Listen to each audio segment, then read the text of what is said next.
Did anyone ever regret his or her divorce? I have been married to my husband since 2019. I get sick just writing that.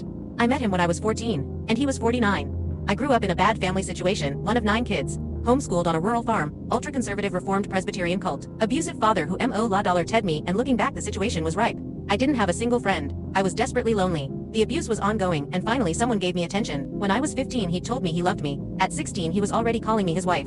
Saying he was going to marry me, and was kissing me, touching me. To me there was never any question I would marry him. He kept it in his pants until 2 weeks after my 18th birthday. We got engaged, moved in together, got married when I was 21. Bought a house on a lake, adopted a cat and a rabbit. I was working a good job, started my own business. I was financially stable and I contributed 50% of the bills. I paid entirely. For our vacations, I took us to Mexico, France, Ireland. I planned and designed a beautiful cut flower and vegetable garden. It was my baby. I loved it. After years of dreaming, I got to have the garden I always wanted. I'd wake up in the mornings, fix a cup of coffee, take my cat outside for a walk, and harvest basketfuls of flowers and vegetables. I learned how to can and pickle. I made sourdough. I cooked 4 nights a week. I never had much growing up, but I finally had a place to call my own. But I wasn't happy. The marriage wasn't going well. I felt like I couldn't do anything right. I had trauma blocked so much from my memory. After years of therapy and healing the trauma from my father, I guess, the universe said it was time to deal with the trauma from my husband. I started questioning his motives. Little memories started coming back at random. I'd remember something, and it wouldn't sit well with me. I couldn't get it out of my head. And then I found my journals from when I was 14 to 18 and it all blew to hell. I read 2 pages and was on the verge of throwing up.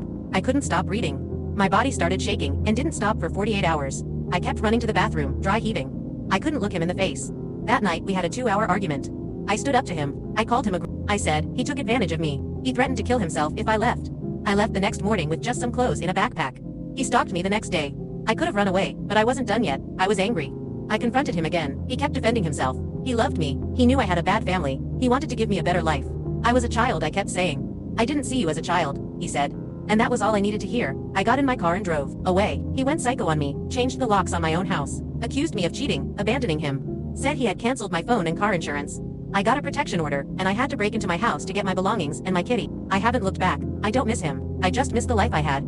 That was 15 months ago, and I'm struggling. I've had 4 jobs in that time, currently working 3, moved 3 times. My car was totaled because of reckless driver, and I couldn't get a car loan to get a new one because of the mortgage on my credit. I'm constantly stressed about money and the future. My friends were so supportive when I left, and now only to really check in. I don't have any family. I went no contact years ago. Mostly, I miss my gardens and my beautiful flowers. I had a gorgeous collection of plants and some were highly coveted. I think about them every day. I miss having structure in my life. I miss the stability of what I had. Instead, I'm in a state of constant overwhelm, depression, loneliness, and stress. The divorce is in process, but he's not cooperating, so that's making things challenging. I have a good lawyer who understands trauma and is helping me take him to the cleaners. I have 2 therapists who have been by my side. Today would have been my 6th anniversary. I miss my old life, and I wish I would wake up from this nightmare.